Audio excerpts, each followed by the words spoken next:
Hi welcome back to new video. So आज हम लोग दोबारा से कंटिन्यू करने वाले हैं अपना डिस्क्रीट मैथ के सब्जेक्ट को। सो डिस्क्रीट मैथ में हम लोग का लास्ट चैप्टर चल रहा है कॉम्बिनेटोरियल। उसके डीपीपी नंबर 1 को हम लोग सॉल्व कर रहे थे और क्वेश्चन नंबर 7 तक लास्ट वीडियो में हम लोग ने सॉल्व कर लिया था और क्वेश्चन नंबर 8 से हम लोग को स्टार्ट करना था, राइट। सो ये रहा क्वेश्चन नंबर 8। बट इस क्वेश्चन को सॉल्व करने से पहले जो क्वेश्चन नंबर 7 हम लोग सॉल्व कर रहे थे, तो मैंने यहाँ पे एक बात बताई थी कि यहाँ पे 3 जो यहाँ पे जो 9 लिखा हुआ है, इसको क्या कर रहे थे हम लोग, स्किप कर रहे थे, इग्नोर कर रहे थे। क्यों? क्योंकि हम लोग यहाँ ऑर्डर की बात करते हैं। इसका कोई मेरे को वैलिड रीज़न नहीं मिला है, बट ये है कि इसको इग्नोर किया भी जा सकता है, नहीं भी किया जा सकता, दोनों है। अगर इसको लेके करोगे तब भी आंसर आएगा, और नहीं इसको 9 यहाँ पे रहेगा तब भी आंसर आएगा, और यहाँ पे 9 नहीं रहेगा तब भी आंसर है। बट डिपेंड करता है ना कि हम लोग का आंसर में क्या दिया है, तो उस अप्रोच के थ्रू हम लोग को सॉल्व करना है। इतना ही हम लोग को पता चला है, ठीक है। अब हम लोग को ये अपने क्या बोल सकते हैं, प्रेजेंस ऑफ माइंड से पता लगाना पड़ेगा कि ये क्वेश्चन में इसको कंसीडर करके सॉल्व किया गया है या विदाउट कंसीडर किए सॉल्व किया गया है, ठीक है। ठीक है, तो अब आते हैं क्वेश्चन नंबर 8 में। तो क्वेश्चन एक सेकंड, हाँ, तो क्वेश्चन नंबर 8 क्या है? Solve recurrence relation. Solve recurrence relation a n a sorry -2 a n - 1 a n - 2 equal to n, ठीक है, subject to initial condition this.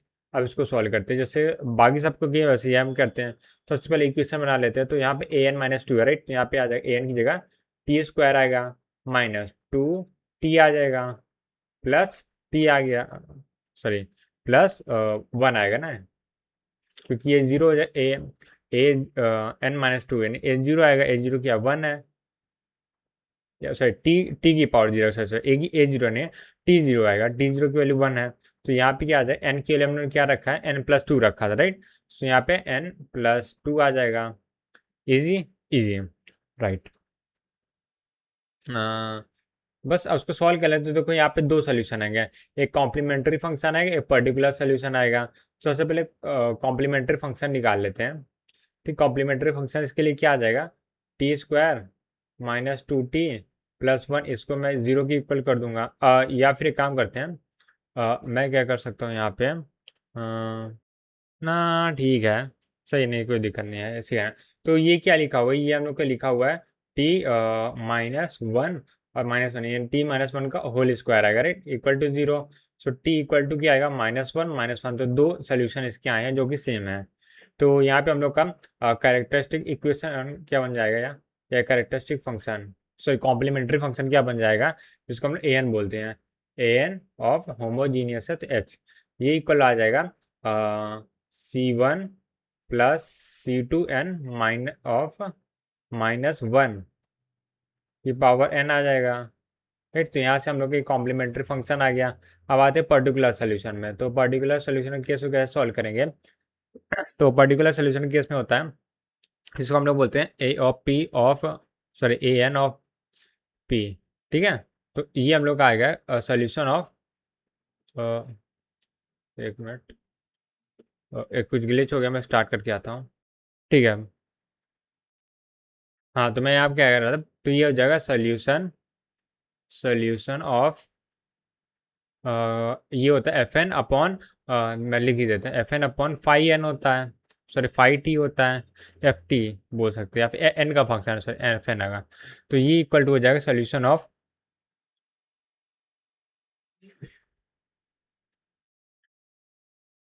n+2 divided by क्या आ जाएगा यहाँ पे, t-1 का होल स्क्वायर, ये कर सकते हैं, t-1, तो t-1 का होल स्क्वायर आ गया, राइट। तो मैंने बोला था FN की टर्म है, यहाँ पे प्लस लिखा है, तो हम इसको सेपरेट कर सकते हैं। तो ये आ जाएगा सोल्यूशन ऑफ n/t-1 का होल स्क्वायर प्लस, आज थोड़ा सा अजीब से चल रहा है, सोल्यूशन ऑफ 2/t-1 का होल स्क्वायर आ गया, राइट, ठीक है। तो यहाँ पे देखो n लिखा हुआ है, और यहाँ पे हम लोग जैसे क्या बनाना था, a की पावर n के फॉर्मेट में बनाना था, राइट। तो ये कैसे बनाएंगे अब हम लोग इसको, देखो यहाँ पे हम लोग को बनाना है a की पावर n, या फिर मैं इसको b की पावर n बोलता है, जिसको b होता है हम लोग का बेस होता है, तो यहाँ पे n है। तो एक काम करते हैं, इसमें हम लोग क्या कर सकते हैं, एक मिनट, ओके ओके, एक सेकेंड एक सेकेंड। सो इस मेथड से देखो हम लोग नहीं सॉल्व कर पाएंगे, हम लोग दूसरा मेथड लगाना पड़ेगा। तो मैं भी थोड़ा सा वही देख रहा था, तो मेरे को याद है कौन एक दूसरा मेथड होता है, ठीक है, जिसे हम लोग बोलते हैं मेथड ऑफ, ठीक है, we will apply method of, method of, ठीक है, क्योंकि यहाँ पे तो एन आ रहा है ना, हम लोग को जो फॉर्म आता है यहाँ पे क्या आना चाहिए, बी की पावर एन फॉर्मेट में आना चाहिए।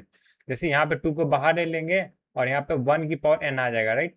तो यहाँ पे बी की पावर एन आ रहा है फॉर्मेट, तो ये वाला पार्ट तो सॉल्व हो जाएगा, बट ये वाला पार्ट सॉल्व नहीं होगा। तो इसके लिए हम लोग क्या करेंगे ना, method of under determinant coefficient वाला रूल अप्लाई करेंगे। मेथड ऑफ अंडर से अनडिटरमाइंड, अंडर नहीं, अनडिटरमाइंड कोफिशिएंट। इसमें क्या होता है, जैसे हम लोग एफ एन की वैल्यू क्या दी गई है, वो है क्या दिया हुआ है, n+2 है, n+2 है। ये क्या हम लोग का पॉलिनोमियल है, पॉलिनोमियल, पॉलिनोमियल, ठीक है, जो भी स्पेलिंग है, ठीक है। तो इससे हम लोग क्या करेंगे, बी की पावर एन ब्रैकेट में यहाँ पे जो भी पॉलिनोमियल बचेगा, मान लो C0 एन की power s plus C1 n की पावर एस प्लस, ऐसे करते करते लास्ट में CS बचेगा, राइट। तो ये क्या हम लोग का डिग्री एस का पॉलिनोमियल हो जाएगा, डिग्री एस पॉलिनोमियल, राइट, ठीक है। और ये हम लोग का जो यहाँ पे क्या बोल सकते हैं इसको, एक्सपोनेंट फंक्शन बोलते हैं इसे, एक्चुअली एक्सपोनेंट फंक्शन बोलते हैं। अब यहाँ पे वैल्यू रखते हैं, तो इसका मैं क्या करता हूँ, वन की पावर एन लिख देता हूँ, और ब्रैकेट में सी, यहाँ पे क्या हो जाएगा हम लोग का, एक सेकेंड हो गया, यहाँ पे n+2 आएगा, n+2, एंड यहाँ पे s की वैल्यू क्या है, वन है, डिग्री वन का पॉलिनोमियल है, क्योंकि यहाँ पे n की हाईएस्ट डिग्री क्या वन है, ठीक है, ये है। तो अब इसका सोल्यूशन क्या होगा, तो यहाँ पे जो an(p) आ जाएगा, ठीक है। तो ये वाला मेथड यहाँ पे काम नहीं करेगा। सो an(p) निकाल रहे हैं हम लोग यहाँ पे, a(p) क्या आ जाएगा हम लोग का यहाँ पे, एक मिनट, हाँ, अब निकाल दें, a(p), ठीक है, पर्टिकुलर सोल्यूशन ये आ जाएगा हम लोग का। तो यहाँ पे क्या है, five of B equal to zero, right, ये क्या हम लोग का फाइव ऑफ बी रखेंगे तो इक्वल टू जीरो आएगा, फाइव ऑफ वन, ठीक है। यानी कि ये इसी पार्ट में फाइव तो इसी को बोल रहा है ना, यही हम लोग क्या, एक सेकेंड यार क्या हो रहा है, ये वाला पार्ट यही क्या ना, फाइव ऑफ टी होता है, तो फाइव ऑफ बी रखेंगे तो ये क्या जीरो आ रहा है, राइट, ठीक है। तो फाइव ऑफ बी की वैल्यू क्या है, जीरो आ रही है, ठीक है। तो फाइव ऑफ जीरो आ रही है, तो इसके लिए हम लोग को जो सोल्यूशन बनते हैं मैं बता देता हूँ। अब बी की पावर एन होता है, ठीक है, और यहाँ पे हम लोग का आता है a0 की पावर n की पावर a0 n की पावर s प्लस a1 की पावर n s-1, इस तरह करते करते हम लोग लास्ट में as तक पहुँचेंगे, ठीक है। और यहाँ पे n की पावर m आता है, और यहाँ पे m की वैल्यू कितनी है, क्योंकि यहाँ पे वन जो है, एक सेकेंड, प्लस प्लस प्लस, हाँ, तो यहाँ पे m इक्वल टू कितना आ जाएगा, टू आ जाएगा, क्योंकि वन जो है टू टाइम्स आंसर है, तो यहाँ पे वैल्यू रख देते हैं, तो वन की पावर n आ जाएगा यहाँ पे, ठीक है। a0 क्या है, कांस्टेंट है, जिसकी वैल्यू हम लोग निकालेंगे अभी, a0 n की पावर s की वैल्यू क्या है यहाँ पे वन है, तो वन आ गया प्लस a1, और यहाँ पे वन माइनस वन जीरो हो जाएगा, उसके आगे का टर्म क्या होगा, सब हट जाएगा, ठीक है। और यहाँ पे n की पावर टू आ जाएगा, तो हम लोग का ये सोल्यूशन बन के आएगा, ठीक है। अब बस इसमें a0 और a1 की वैल्यू हम लोग फाइंड करनी है। अब ये कैसे निकालेंगे, तो यहाँ पे मैं एक जो इक्वेशन यहाँ पे मैंने फॉर्म की है, ये वाली जो क्वेश्चन में दिया है, गिवन है, इसको यूज़ करेंगे, ठीक है। तो कैसे यूज़ करेंगे, यहाँ पे हम लोग क्या दिया है, ए एन क्या दिया था भूल गया मैं, an-2n-1, right, an-2 of an-1, उसके बाद क्या है, plus an-2 equal to n, यही आ रहा है, ठीक है। अब यहाँ पे क्या करेंगे, क्योंकि ये दो पर्टिकुलर सोल्यूशन का केस है, तो इसको मैं डायरेक्टली यहाँ पे रखूँगा, ठीक है। क्या रखूँगा, जहाँ जहाँ यहाँ पे हम बोल सकते हैं कि an है, वहाँ पे हम लोग को ये वैल्यू रखनी है, ठीक है। तो यहाँ पे हम लोग क्या आ जाएगा, an है, तो यहाँ पे ये पूरा आ जाएगा, ये an of p actually, actually यहाँ पे आएगा, एक लाइन में एक और लिख दे रहा हूँ यहाँ पर, उसके बाद वैल्यू रखेंगे, राइट। सो यहाँ पे आ जाएगा a n of p minus 2 a n - 1 of p plus a n - 2 of p equal to n आएगा। बस यहाँ पे वैल्यू रखना हम लोग को। यहाँ पे देखो 1 की पावर n 1 ही आ जाएगा, राइट। तो यहाँ पे a0n प्लस a1 और यहाँ पे n स्क्वायर आ जाएगा -2। यहाँ पे n-1 है, जहाँ जहाँ n है वहाँ n-1 आ जाएगा। a0n-1 प्लस a1, यहाँ से n-1 का होल स्क्वायर आ जाएगा प्लस जहाँ जहाँ यहाँ पे n है वहाँ पे n-2 आएगा। तो यहाँ पे आ जाएगा a0n-2 आ गया प्लस 1 आ गया, a1 आ गया, सॉरी। यहाँ पे n-2 का होल स्क्वायर आ गया इक्वल टू यहाँ पे n आ गया। ठीक है, अब उसको ओपन कर देंगे तो यहाँ पे आ जाएगा a0n³ plus a1n square minus, अब यहाँ पे इसको सॉल्व करेंगे तो ये हम लोग का आ जाएगा, और यहाँ पे 2 से मल्टीप्लाई है ना, हाँ। तो यहाँ पे आ जाएगा 2a0n minus 2a0, right. 2a0 ना, माइनस माइनस प्लस भी होगा यहाँ पे ना, हाँ। ये माइनस a0 बनेगा और यहाँ पे प्लस हाँ ठीक है, यहाँ पे माइनस a1 आएगा, ठीक है। और यहाँ पे n स्क्वायर यहाँ पे भी रहेगा ही रहेगा, तो n स्क्वायर को भी ओपन कर दिया जाए यहाँ पे। ये इसको ऐसे ही रहने देते हैं, ठीक है।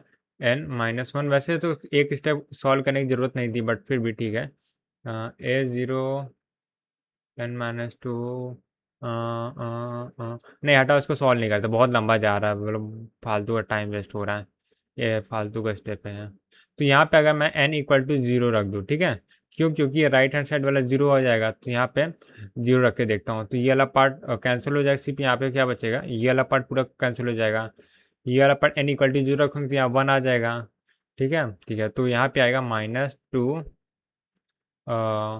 n=0 है ना, तो -a0 प्लस a1 आ जाएगा, और यहाँ पे n=0 रखेंगे, -1 का स्क्वायर 1 आएगा प्लस यहाँ पे n=0 रखो तो -2 का स्क्वायर 4 आ जाएगा, 4 इंटू यहाँ पे -2a0 आएगा प्लस a1 आएगा इक्वल टू 0, ठीक है।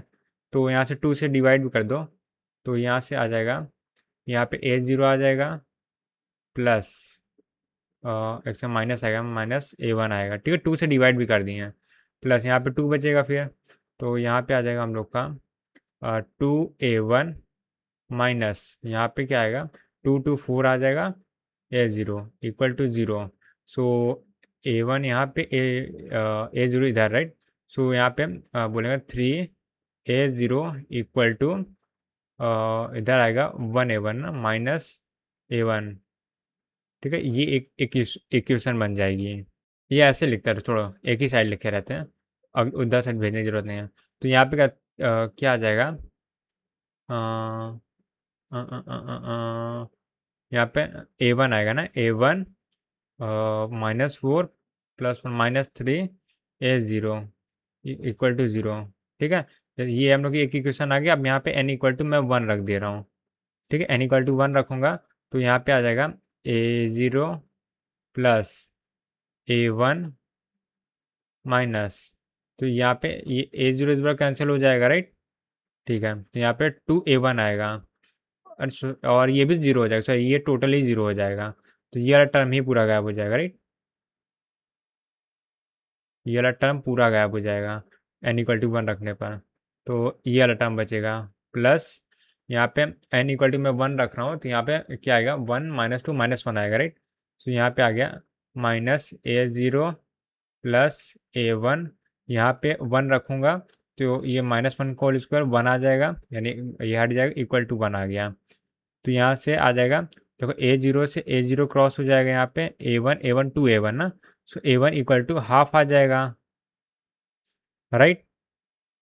अब क्या, अब निकालना है हम लोग को a0 निकालना है, राइट। तो a0 इक्वल टू कितना आएगा, 1/3 आ जाएगा, तो 1/6 आ जाएगा, तो यहाँ से A0 A1 की वैल्यू निकल गई। अब A0 A1 की वैल्यू हम लोग को यहाँ पे वापस से पुट करनी है इधर वाले इस इक्वेशन में। तो इसको इक्वेशन नंबर इसको मैं इक्वेशन नंबर 1 दे रहा हूँ, इसको इक्वेशन नंबर मैं 2 दे रहा हूँ। ठीक है, from equation number 2, from equation 2। अभी इक्वेशन 2 को ले जाके वैल्यू वहाँ पर रखना है।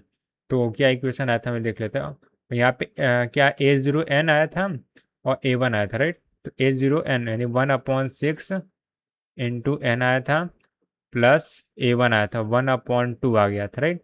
और यहाँ पे एन स्क्वायर आ गया था। ये हम लोग का पर्टिकुलर सोल्यूशन आ गया था।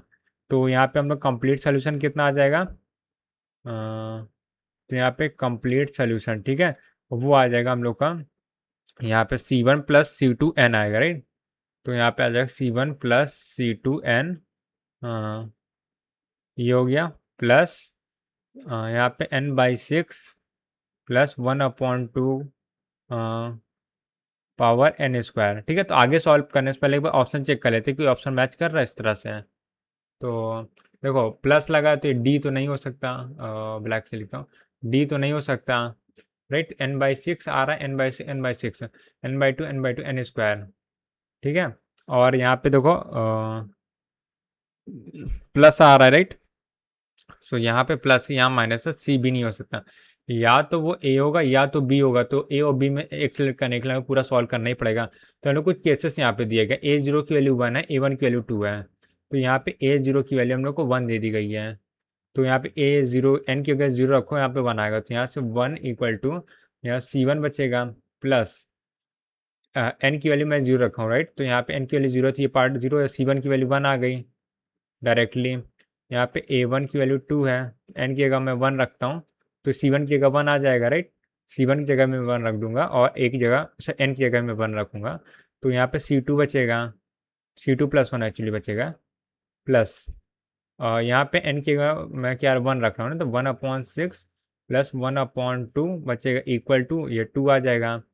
सो एलसीएम में इसको सॉल्व करते तो 1 को मैं उधर भेजूंगा तो 1 बच जाएगा, C1 प्लस ये C1 इक्वल कर दे डायरेक्टली। तो यहाँ पे बचा 1 माइनस 1/6 माइनस 1/2। तो यहाँ से मैं एलसीएम ले लिया, तो एलसीएम कितना 6 आ जाएगा। तो 6 माइनस यहाँ पे 1 आएगा, -3 आ गया। तो ये -4 2/6 आएगा, तो यानी 1/3 आया। C1 की वैल्यू आ गई 1/3। तो यहाँ से C1 आ गया है, C1 नहीं सॉरी, यहाँ पे C2 आ गई है, ये C2 आएगा, C2 आ गया। तो यहाँ से हम लोग कंप्लीट सोल्यूशन बन गया है। C1 की वैल्यू क्या है, C1 की वैल्यू 1 है ना। तो यहाँ से 1 plus 1/3 n plus n/6 plus 1/2 n square, तो ये मैच कर रहा है, ये ऑप्शन ए के साथ मैच कर रहा है, तो ऑप्शन ए क्या राइट आंसर है। तो इतना लंबा लोग सॉल्व करना पड़ा। और राइट, सो बात है क्वेश्चन नंबर 9 में। तो क्वेश्चन नंबर 9 है ये, और इसमें 3 ही ऑप्शन लोगों को दिए गए हैं, फोर्थ नन ऑफ दिस मान सकते हो। Recurrence relation an equal to this, ठीक है, ये हम लोग को यहाँ पे दे दिया गया है। और हम लोग को इनिशियल कंडीशन निकाल सोल्यूशन निकालना है, बस कुछ नहीं। तो यहाँ पे हम लोग का इधर से मैं निकालता हूँ, क्या निकाल सकता हूँ, t t t t t t t t t square आएगा, right. T square minus 3t आ गया, -10 टी इतना ही आएगा, इक्वल टू n+2 रखना है, राइट। 2 इंटू n+2 आ जाएगा, प्लस 1 इंटू 5 की पावर n+2 आ गया, राइट। अब बस इसको सॉल्व कर देना। तो सीधा सीधा पहले होमोजीनियस सोल्यूशन निकाल लेते हैं। an h, इसकी वैल्यू है कि इसको मैं 0 की इक्वल कर देता हूँ, t² -3t -10 इक्वल टू 0। सो यहाँ से आ जाएगा ऐसा तो कुछ भी नहीं आ रहा है इसको, ये 10 10 10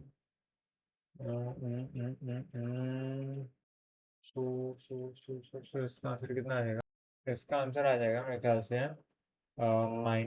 -t -5 t+2 है, t इक्वल टू आ जाएगा t-5 ना 5, और ये -2 और ये कितना आ गया 3 आ गया, सही है, सही यही आंसर आएगा। तो यहाँ से हमको जो अभी एक्चुअली इसका सोल्यूशन, ये सोल्यूशन नहीं बोलेंगे, इसे इक्वेशन बोलते हैं। अब यहाँ पे आएगा ए एन ऑफ होमोजीनियस पार्ट, तो ये आ जाएगा हम लोग का अलग अलग है, तो यहाँ से आ जाएगा C0 5 power n plus C1 -2 की होल पावर n आ गया, राइट। तो यहाँ से हम लोग का एक पार्ट हो गया जो कि बहुत इजीली हो जाता है। मेन प्रॉब्लम नेक्स्ट पार्ट में आते हैं, पर्टिकुलर सोल्यूशन में। सो पर्टिकुलर सोल्यूशन निकालने के लिए हम लोग क्या करेंगे, देखो यहाँ पे हम लोग का ये कुछ एफ एन जो है वो कुछ ऐसा दिख रहा है, एफ एन क्या दिख रहा है, क्या दिख रहा है यहाँ पे, ये 5 की पावर n प्लस 2 है, right, into 2n plus 2 plus 1 है, राइट, ऐसा कुछ दिख रहा है, ठीक है। तो देखो यहाँ पे भी देखो, जैसे यहाँ पे n प्लस 2 लिया गया, राइट। सो n प्लस 2 में जो 5 की पावर 2 आती है, 25 आता है, 25 देखो किसी भी ऑप्शन में मैच नहीं कर रहा, तो इसीलिए क्या होगा, हम लोग को यहाँ पे 25 को हम लोग इग्नोर करना होगा, ठीक है। अगर यहाँ पे इग्नोर कर रहे हैं तो यहाँ पे भी n प्लस 2 को इग्नोर, मतलब ये है कि यहाँ पे जो क्वेश्चन में जो आर एच एस पार्ट दिया ना, सेम यही कंसीडर करना पड़ेगा। सो एफ एन को हम लोग इसको ये नहीं कंसीडर करेंगे, एफ एन की वैल्यू हम लोग ये कंसीडर करेंगे, तो समझ रहे हो, कभी ये वाला कंसीडर होगा, कभी ये वाला, हम लोग को कुछ समझ में नहीं आ रही है, तो मैं कहीं गलत समझ रहा हूँ या फिर कुछ लॉजिक और ही है, डोंट नो। चलो तो कोई नहीं, सॉल्व करते हैं। ज़्यादातर केस में मेरे को लग रहा है ना कि यही वाला कंसीडर करना पड़ेगा, सॉरी ये वाला नहीं, इस वाले को ही कंसीडर करना पड़ेगा, ठीक, इसको हमेशा नहीं कंसीडर करना पड़ेगा, या कुछ और मेथड है, मैं ठीक समझ नहीं पाया, पता नहीं क्या है। छोड़ो, वैसे बहुत ज़्यादा इंपॉर्टेंट नहीं है, लेंदी है वैसे, देखो इसका क्वेश्चन ऑप्शन देख के थोड़ा समझ में आ जाता है कौन सा कंसीडर करना है, तो 99% केस में मेरे को लग रहा है यही कंसीडर करना पड़ेगा। वो एक केस था जिसमें 4 मल्टीप्लाई हुआ था, उसमें ये वाला पार्ट कंसीडर करना पड़ा था।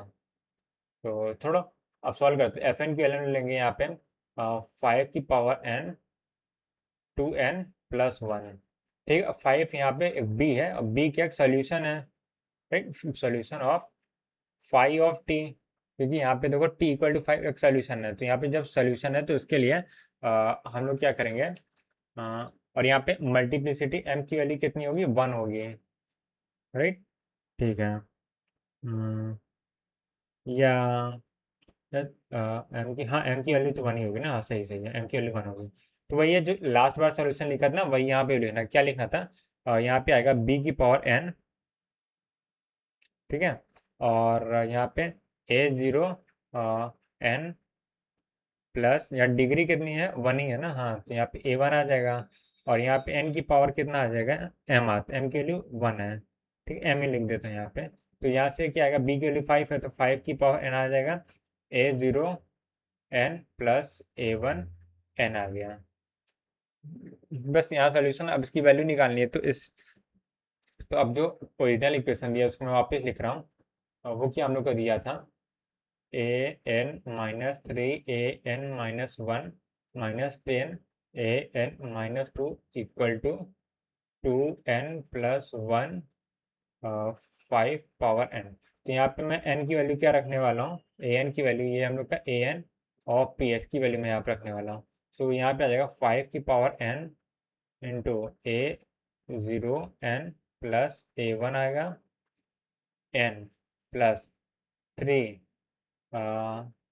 3, यहाँ पे स्क्वायर ब्रैकेट लगा देता हूँ, 3 इंटू 5 की पावर n -1 आ गया, और यहाँ पे आ जाएगा a0n-1 प्लस a1 n-1 आ गया, ये ब्रैकेट बंद हो जाएगा, और ये -10 आ गया, यहाँ पर -10 आ गया, और यहाँ पे an-2, राइट, तो an-2 है, तो a0 n-2 आ जाएगा, और प्लस a1 आ जाएगा, और यहाँ पे n-2 आ जाएगा, और इक्वल टू, यहाँ पे तो जो सेम है वही लिखना पड़ेगा, ठीक है। देखो इसको सॉल्व करेंगे तो अब बहुत टाइम लगेगा, तो n की वैल्यू मैं काम करता हूँ 0 पुट कर देता हूँ, n की वैल्यू 0 पुट कर दूंगा तो क्या आएगा, तो देखो यार मेरे पास थोड़ा टाइम कम है, तो इसलिए मैं क्या कर रहा हूँ, क्योंकि मैं ऑलरेडी 3 दिन इसको दे चुका हूँ, तो हमें ज़्यादा टाइम नहीं दे रहा, तो इस काम को मैं क्या कर रहा हूँ, शॉर्टकट में कर दे रहा हूँ, मतलब मैं आंसर बता दे रहा हूँ। इसमें क्या होगा, n इक्वल टू 0 रखोगे तो कुछ ऐसी इक्वेशन बन रही होगी, ठीक है। तो मैं थोड़ा सा आंसर चेक करके बता दे रहा हूँ, ये हो रहा 5a0 plus a1 equal to 0, right. ये इक्वेशन बन रही होगी और n इक्वल टू के बाद हम लोग 1 रख के देखेंगे। सो 1 रखने पर हम लोग पास एक इक्वेशन आ रही होगी,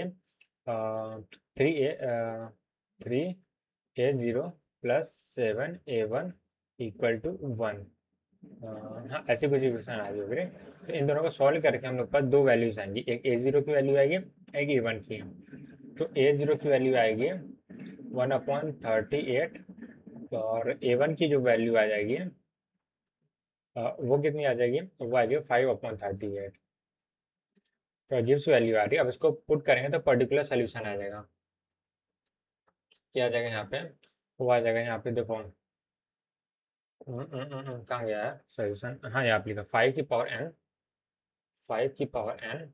a1 की वैल्यू कितनी थी, 1/38, 1/38 n प्लस 5/38 था ना, ठीक है, और यहाँ पे n था, ठीक है, 5/38, ठीक है। तो a1 आ गया, तो यहाँ पे कंप्लीट सोल्यूशन कितना आ जाएगा, कंप्लीट सोल्यूशन मेरे पास आ जाएगा C0 5 की पावर n प्लस, यहाँ तो -2 x, -2 है, हाँ ठीक है। यहाँ पे C1 -2 की होल पावर n प्लस 5 की power n 1/38 n plus 5/38 multiply by n। ऐसा कुछ ऑप्शन मिल रहा है जिसको हम एलिमिनेट कर सकें, ठीक है। तो अब से सबसे पहले देखो क्या है, n/38, n/30, n/5/30, 5/38, ठीक है। तो यहाँ पे कोई भी एलिमिनेशन नहीं मिल रहा है, ये सब कॉमन है। और यहाँ पे देखो ये माइनस है और इधर क्या देखो प्लस ही ले आया है, तो ये माइनस वाले एक ऑप्शन तो चला जाएगा, या तो ए सही होगा या तो बी सही होगा।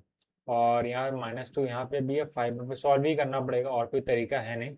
तो देखो सॉल्व कैसे करना है, यहाँ C1 की वैल्यू ऑलरेडी हमें पता चल गई, यहाँ से ऑप्शन ऑप्शन देख के हम लोग सॉल्व कर। अब मैं लॉजिक मतलब पूरा नहीं सॉल्व करने वाला, लॉजिक लगाने वाला हूँ, ठीक है। जैसे मैं एक्चुअली गेट में अटेम्प्ट करता हूँ तो कैसे करता है, तो यहाँ पे देखो ऑप्शन देख के मेरे को पता चलेगा C0 की वैल्यू है, पूरा गेट सॉल्व करना होगा, आंसर निकालने का मतलब है ना। 156 डिवाइडेड बाई 133, 133, राइट, ठीक है। अब ये C0 की वैल्यू हम लोग को पता चल गई है, तो C0 की वैल्यू, A0 की वैल्यू क्या है, 1 है, तो यहाँ पे A0 की वैल्यू निकाल लो। यहाँ पे n की वैल्यू मैं 0 रख दूंगा, तो यहाँ पे क्या आ जाएगा, C0 यानी 156/133, n के लिए 0 1 आ गया, 0 है प्लस C1 आ गया, ठीक है, इक्वल टू ये 0 करेंगे तो 1 आ जाएगा, यहाँ पे 0 क्रॉस, इक्वल टू ये कितना आ जाएगा, C0 की वैल्यू 1 है, सॉरी A0 की वैल्यू 1 थी ना, A0 की वैल्यू 1 थी, हाँ A0 की वैल्यू 1 है। तो यहाँ से ये आ जाएगा C1 equal to 1 minus 156 divided by 133। So यहाँ से आ जाएगा 133। यहाँ से निगेटिव में कुछ वैल्यू आएगी, निगेटिव वैल्यू आएगी तो इसका मतलब क्या है, हम लोग का जो निगेटिव वाला ऑप्शन है वो ट्रू है, यानी कि ये प्लस नहीं होगा, ये अलग गलत है। हम लोग पास ये माइनस होगा, ये ट्रू है, तो यानी ऑप्शन सी क्या राइट आंसर है, राइट, ठीक है। आगे बढ़ते हैं। और लेट्स अब इस डीबीपी के लास्ट क्वेश्चन में आते हैं। फाइनली आज हम लोग डीबीपी को सॉल्व करने वाले हैं कम्प्लीटली। A0 AN ये सब दे दिया गया, सेम वही काम करना है। देखो इस बार मैं क्या करूँ, एक्चुअली गेट में कैसे सॉल्व करते हैं मैं वो बताना, ठीक है। मैं एक्सप्लेनेशन कम से कम रखने वाला हूँ और फास्ट सॉल्व करने वाला हूँ, ठीक है। तो सबसे पहले यहाँ से मेरे को पता चल जाएगा क्या यहाँ पे n-2 है ना, तो t² माइनस 11 t प्लस 24, अरे यार 4 लिखना था, 24 इक्वल टू 3 की पावर n आ गया, ठीक है। तो इससे हम लोग का अगर इसको ध्यान से देखो तो यहाँ से हम लोग का करेक्टरिस्टिक इक्वेशन बन जाएगी, नहीं सॉरी कौन सा बोलते हैं, नाम भूल जाता हूँ यार उसका, जो भी है सी ए बन जाएगा, कॉम्प्लीमेंट्री फंक्शन, ठीक है, कॉम्प्लीमेंट्री फंक्शन बन जाएगा जिसे हम लोग बोलते हैं an ऑफ होमोजीनियस पार्ट। तो ऐसा कोई नंबर है 8 और 3 होगा जिसको मल्टीप्लाई करेंगे तो 24 आएगा, राइट, और उसको ऐड करेंगे -11 आएगा, तो यहाँ से t इक्वल टू आ जाएगा हम लोग का 8 एंड 3, राइट, दो वैल्यूज आ गई। तो यहाँ से हम लोग का जो पर्टिकुलर सोल्यूशन बन जाएगा वो सॉरी ये बन जाएगा एक्चुअली an ANH, ये हम लोग को बन जाएगा C1, राइट। तो देखो C0 बनेगा एक्चुअली, C0 अलग अलग C0 और 8 की पावर n होगा, तो C0 की वैल्यू देखो 4/73 आ गई, तो निगेटिव आएगी या तो पॉजिटिव है, और ज़्यादा चांस है निगेटिव है, तो मैं अभी फिलहाल के लिए नहीं लिख रहा। इसको क्या होगा, C0 कैसे होगा, 77/3 आ जाएगा यहाँ पे, 77/3, 73 आ गया, राइट। और यहाँ पे 3 की पावर n आएगा, प्लस यहाँ पे मैं इसको C1 बोल दे रहा हूँ, 8 की पावर n आ गया, ठीक है। तो देखो फॉर्मेट में हम लोग आंसर आने लगा, राइट। अब यहाँ पे पर्टिकुलर सोल्यूशन निकाल लेते हैं। पर्टिकुलर सोल्यूशन कैसे आएगा, इस बार देखो बी की पावर n वाला डायरेक्टली फॉर्मूला लग जाएगा, तो उसमें क्या होगा, 3 क्या इसका सोल्यूशन है, हाँ 3 क्या इसका रूट है, तो हम लोग क्या करना पड़ेगा, ये फॉर्मूला लगाना पड़ेगा 1/साई ऑफ बी, ठीक है। जो इसका सोल्यूशन आता है वो क्या है, 1/साई ऑफ बी आएगा इंटू NCM आ जाएगा, और यहाँ पे आ जाता है हम लोग का क्या बी की पावर n रहता है ना, बी की पावर n, ठीक है। तो ये हम लोग का इसका सोल्यूशन आएगा, ठीक है। अच्छा n-m रहा, सॉरी -m भी रहेगा। बस अब इसको सॉल्व कर देना, तो फाइव की वैल्यू क्या हो जाएगी यहाँ पे, तो यहाँ से t-8 होगा, तो 1/t-8, बी की वैल्यू कितनी है यहाँ पे, और यहाँ पे b इक्वल टू कितना हम लोग का 3 है, ठीक है। तो 3 की पावर n लिखा हुआ है, तो b इक्वल टू 3 है, तो यहाँ पे t-8 होगा, तो t की वैल्यू क्या है 3, 3 -8 -5 आ जाएगा, और यहाँ पे m की वैल्यू 1, NCM कितना है n आ जाएगा, यहाँ पे n आ गया, इंटू b यानी 3 के पावर n -1 आएगा, ठीक है। तो ये हम लोग का डायरेक्टली पर्टिकुलर सोल्यूशन आ गया। तो देखो यहाँ माइनस आ रहा, तो यानी कि ये क्या है, ये प्लस वाला तो गलत होगा, राइट, ठीक है। अब देखो हम लोग को देखना है कौन सा आंसर है, तो ठीक है हम लोग कंप्लीट सोल्यूशन यहाँ पे लिखते हैं। तो कंप्लीट सोल्यूशन यहाँ पे कितना आ जाएगा हम लोग का, 77 डिवाइडेड बाई 73, 3 की पावर n प्लस C1 8 की पावर n प्लस या माइनस n/5 3 की पावर n-1, ठीक है। तो यहाँ पे मेरे को पता है A0 की वैल्यू 1 है, तो A0 जहाँ पे वहाँ एक जहाँ n है वहाँ पे 0 रख दो, ठीक है। तो n की अगर 0 रखेंगे तो यहाँ से आ जाएगा 77 डिवाइडेड बाई 73 प्लस यहाँ पे C1 आ जाएगा, n की अगर 0 को क्रॉस इक्वल टू 1 आएगा, तो ये C1 इक्वल टू आ जाएगा 1 माइनस 77/73 आ जाएगा, तो ये निगेटिव में कुछ वैल्यू आएगी, तो निगेटिव में कौन सी वैल्यू आएगी, तो ये 4/73 आएगी, तो निगेटिव में 4/73 आ रही। तो हम लोग ऑप्शन कौन सा बन रहा है वो चेक करना है। यहाँ पे देखो ये, अच्छा यहाँ पे 2n है ना, तो हम लोग कितना आ रहा है n आ रहा है सिर्फ, तो ये भी गलत है, n/5 ये कॉमन है, और यहाँ पे प्लस हम लोग का माइनस वाला, तो ऑप्शन ए आ रहा है आंसर, ठीक है। ऐसे हम देखो मैं जल्दी जल्दी सॉल्व कर लिया, बाकी सब क्वेश्चन सॉल्व करने में क्या ना बहुत टाइम लग रहा था, इसमें क्या है मैंने ऑप्शन देखते हुए सॉल्व किया इसको, ठीक है। तो इसी के साथ क्या होता है, क्वेश्चन नंबर 10 के साथ साथ ये डीपीपी फिनिश होती है। अब हम लोग अगली वीडियो में डीपीपी नंबर 2 से स्टार्ट करेंगे, ठीक है। डीपीपी नंबर 2 में वही 10 क्वेश्चन ही होंगे, उसके बाद पीवाईक्यूज बचे हुए हैं, फिर उसके बाद ये सब्जेक्ट क्या होगा, एंड हो जाएगा, राइट। ठीक है यार, तो आज के लिए इतना ही, मिलते हैं नेक्स्ट वीडियो में, तब तक के लिए bye bye, see ya, take care, have a nice day.